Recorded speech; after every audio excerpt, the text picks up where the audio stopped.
నీ మనస్సు చంచలత్వముగా మారినటువంటి నీ మనస్సులో సమాధానము కలగాలంటే నీ ఇల్లు ఆర్థికంగా చితికిపోతూ నానా రకములైనటువంటి వ్యాధుల చేత నిన్ను కృంగతీస్తున్న ప్రతిని తొలగిపోవాలంటే ప్రభు నీ హృదయంలో కొలువు తీరునుగాక, ప్రభు నీ మనసులో కొలువు తీరునుగాక, ప్రభు నీ ఇంటిలో సింహాసనం వేసుకొని కూర్చునుగాక. ప్రభు అడుగు, యేసయ్యా యేసయ్యా నా హృదయంలో కొలువు తీరవా, నా మనసులో కొలువు తీరవా.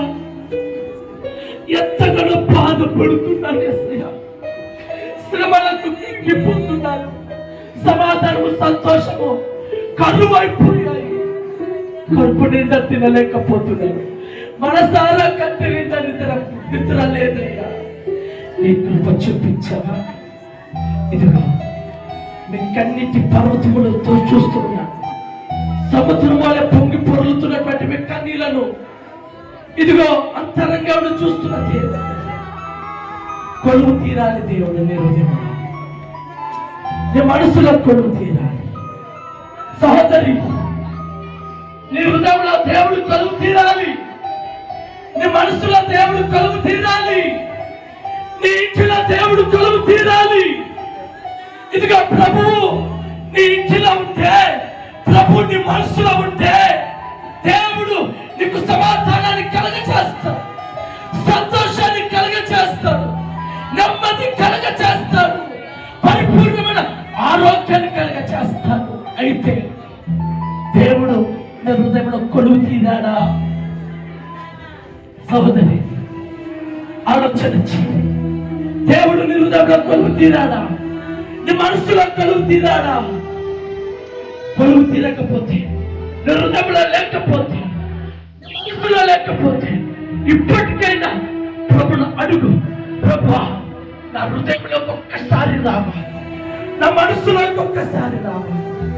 అమ్మా సహోదరి సహోదరుడా, చక్కయ్య ఇంటిలోకి వెళ్ళిన యేసు ప్రభు చక్కయ్య ఇంటిలో ఉన్నటువంటి పాపాన్ని తీసివేశాడు, చక్కయ్య ఇంటిలో ఉన్నటువంటి దోషములను తీసివేశాడు, చక్కయ్య ఇంటిలో ఉన్నటువంటి అనేకమైనటువంటి సమస్యలన్నిటిని తీసివేసి, చక్కయ్య అంటే విలువలేని వ్యక్తి, చక్కయ్య అంటే మనసు లేని వ్యక్తి ఎప్పుడైతే యేసు క్రీస్తు ప్రభు చక్కయ్య ఇంటిలోకి వెళ్ళాడో, చక్కయ్య ఇంటిలోకి వెళ్ళిన యేసు క్రీస్తు చక్కయ్య ఇంటిలో ఉన్నటువంటి అన్నిటిని తీసివేసి చక్కయ్య కోరుకుంటున్నాడు. ఏమన్నా తెలుసా?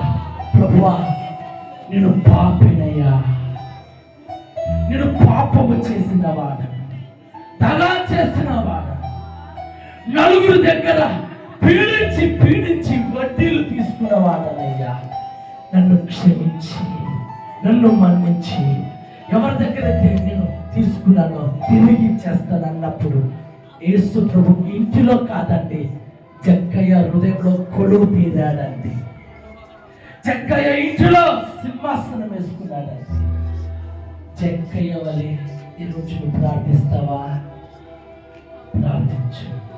నేను ఒక 2 నిమిషాలలో నేను మిగతా ప్రార్థన చేయబోతాను. చక్కయ్య ఇంటిలోకి వచ్చినప్పుడు ఇంటిలో కాదయ్యా నా హృదయంలో తిన్నండి అడిగినట్టుగా యేసు క్రీస్తు ప్రభుల వారు నీ ఇంటికి వచ్చునుగాక, నీ పరిస్థితులన్నిటిని మార్చివేయునుగాక, నీ స్థితిగతులన్నీ మార్చునుగాక, నీకు అడ్డుకున్న రోగము వ్యాధులు తొలగిపోవునుగాక, ఆర్థిక పరమైన ఇబ్బందులు అప్పులు రోగాలు బంధకాలు తెగిపోవునుగాక, ప్రభు కృప నేను ఆవరించునుగాక.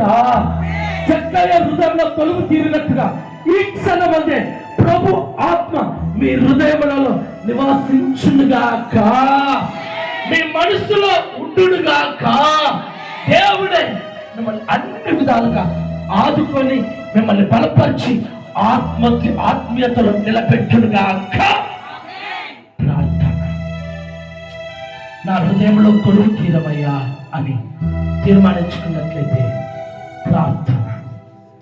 కృపాసక్తి సంపూర్ణ మీకు స్తోత్రం నా తండ్రి. అయ్యా, ఈ స్తుతి ఆరాధనలో చక్కటి అనేక విషయాలు తెలియపరిచి, నిజమే మనసు కలవరముతో నిండిపోయి, భయముతో నిండిపోయి, వ్యాధులతో శరీరం కృంగిపోయి, సమాధానం లేక, సంతోషం లేక, కృంగుతూ కృషించుతూ ఆలోచనల చేత మేము బహుగా నశించిపోతున్నామయ్యా, రక్షించవా తండ్రి అని ఎవరైతే నీ ఎదుట మొరపెడుతున్నారో నీ యొక్క రక్షణ శీఘ్రంగా వెనువెంటనే వారికి అందునుగాక, సమస్యల నుండి తొలగిపోవునుగాక, కఠినమైనటువంటి రోగ పథకాల దయ్యాలను విడుదల చేయనుగాక, అప్పుల నుండి విడుదల చేయనుగాక, ప్రభు ఆత్మ మిమ్మల్ని ఆవరించుగాక, నిత్యమైన మహిమ వెలుగు మీపై ప్రకాశించుగాక, సమాధానముతో మీ హృదయములను నెమ్మది పరచుగాక, హృదయములో కలవరాలు భయాలు తొలగించబడుగాక, ప్రభు ఆత్మతో, ప్రభు సంతోషముతో మీ హృదయము నిండిపోవుగాక. దేవా, మరొకసారి మీరందరినీ జ్ఞాపకం చేసుకోమని ఈ చిన్ని ప్రార్థన మీకు సమర్పిస్తూ యేసుక్రీస్తు నామము పేరట అడిగి వేడుకుంటున్నాము తండ్రి. ఆమేన్, ఆమేన్, ఆమేన్.